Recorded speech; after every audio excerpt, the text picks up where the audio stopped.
Hello friends, welcome to home food recipes. આજે આપણે દિવાળીના નાસ્તા માટે ખરખરિયા બનાવશું, જેને સુવાડી પૂરી પણ કહેવામાં આવે છે। એને બનાવવી ખૂબ જ સરળ છે, ખૂબ જ ઓછી સામગ્રીમાં અને ઓછા સમયમાં એ બની જાય છે અને ખાવામાં એ થોડીક મીઠી અને ક્રિસ્પી હોય છે। આ પૂરીને તમે એરટાઇટ કન્ટેનરમાં સ્ટોર કરીને 20થી 25 દિવસ સુધી રાખી શકો છો।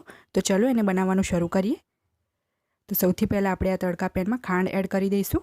આ 7 મોટી ચમચી જેટલી, એટલે કે અડધા કપથી થોડીક વધારે ખાંડ છે। અને હવે મેં એની અંદર અડધા કપ જેટલું પાણી એડ કર્યું છે।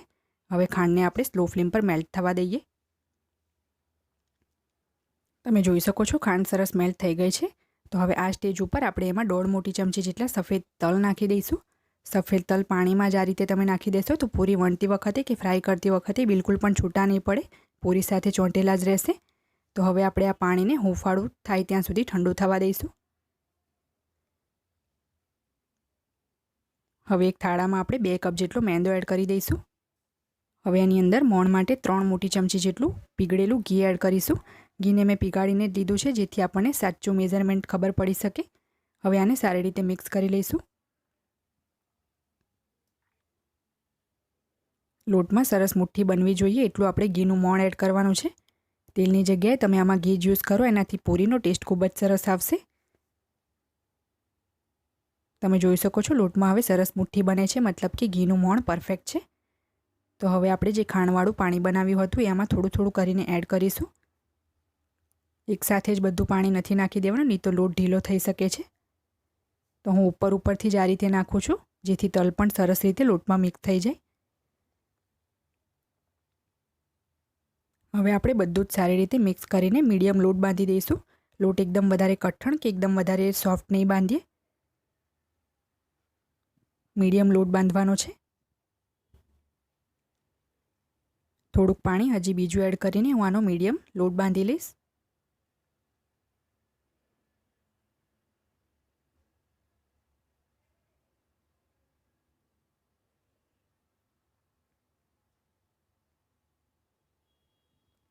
તમે જોઈ શકો છો મેં મીડિયમ લોટ બાંધી દીધો છે અને આને સારી રીતે મેં મસળી પણ લીધો છે। આપણે લોટને રેસ્ટ આપવાની બિલકુલ પણ જરૂર નથી, કારણ કે મેં પહેલેથી જ મીડિયમ લોટ બાંધ્યો છે।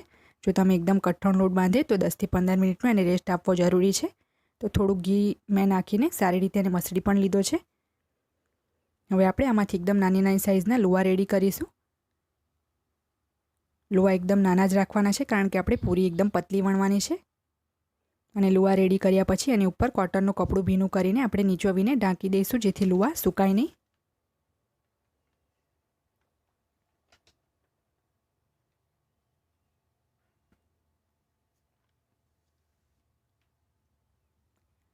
તમે જોઈ શકો છો મેં બધા જ લુવા રેડી કરી લીધા છે। અને આ મેંદો છે એટલે ખૂબ જ જલ્દી સુકાવા લાગે છે, એટલે મેં કોટનનું કપડું ભીનું કરીને નીચવીને એના પર ઢાંકી દીધું છે।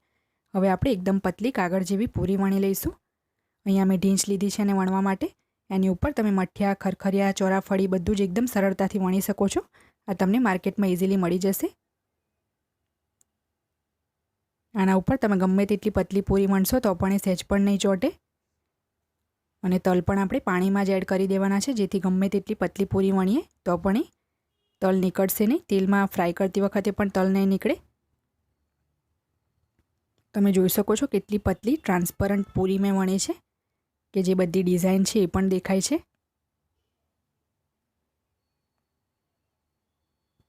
તો બિલકુલ આ રીતની પતલી પૂરી આપણે વણીને રેડી કરી લઈશું અને એ પછી આપણે એને ફ્રાય કરશું। તેલ મેં ગરમ કરવા મૂકી દીધું છે। તેલ સરસ ગરમ થઈ જાય પછી આપણે એક એક કરીને પૂરી તેલમાં નાખતા જશું અને ધીમા તાપે જ આપણે આને ફ્રાય કરવાની છે।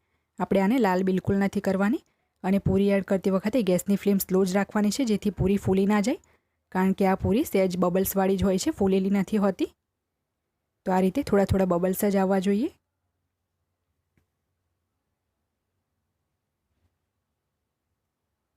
પૂરી જ્યારે લાઇટ ગોલ્ડન કલરની થઈ જાય ત્યારે આપણે આને એક ટિશ્યુ પેપર ઉપર કાઢી લઈશું અને બાકીની બધી જ પૂરી સેમ આ જ રીતે ધીમા તાપે ફ્રાય કરશું।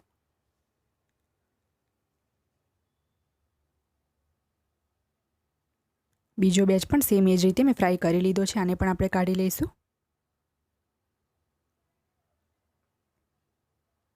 ફ્રેન્ડ્સ, આપણી સુવાડી પૂરી એટલે કે ખરખરિયા બનીને તૈયાર છે. તમે પણ આ દિવાળી પર આ રેસીપીને ચોક્કસથી તમારા ઘરે ટ્રાય કરો. એ ખૂબ જ ટેસ્ટી લાગે છે. જો તમને મારી આ રેસીપી પસંદ આવે તો મારી ચેનલને લાઇક, શેર અને સબસ્ક્રાઇબ કરવાનું ના ભૂલશો. સબસ્ક્રાઇબ બટનની બાજુમાં જે બેલ આઇકન છે એને પણ ક્લિક કરો, જેથી તમને મારા દરેક નવા વિડીયોની નોટિફિકેશન મળતી રહે. જો તમારે મારો આ જ વિડીયો હિન્દીમાં જોવો હોય તો એની પણ મેં લિંક નીચે ડિસ્ક્રિપ્શન બોક્સમાં આપી દીધી છે. તો મળીએ નેક્સ્ટ વિડીયોમાં. ત્યાં સુધી આવજો.